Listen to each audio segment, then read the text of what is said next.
Allahu në ka ndalu që në raport me prindrit, hidhrimin eventual, mos me shpreh as me fjallën, as që ka zbanë më udhënu dhe prindë atin. Jo ma shumë. Se njeri kur i udhënu dhe prind, me që nërë gjenot e re, qëka i thët? Qëka që i thët? Po kja është nervaz. Po, për çka që ki nervaz, po të thëmë, bo sabër.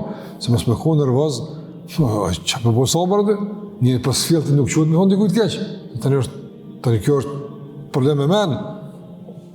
Ama kur kërkojnë për ti diqka që mund tjetë eron, të fështirë, kur është të thujnë diqka që të provokojnë prind, të ke mund të thot një fjallë, te qka do të bo, me aktimet dheta, ja, nuk bërë. Në shiko, kapitulli i parë, prindi, i fundit është ruje hirnimin. Veçanërisht në raport me prindin, ruje fjallën, raport me gruan, raport me burrin, raport me fëmijët, raport me njerëz të tjerë, e kështu me radhë. Nuk ka mundësi muslimani me konë i sjellshëm e edukum, nuk ka mundësi me konë, do më thonë,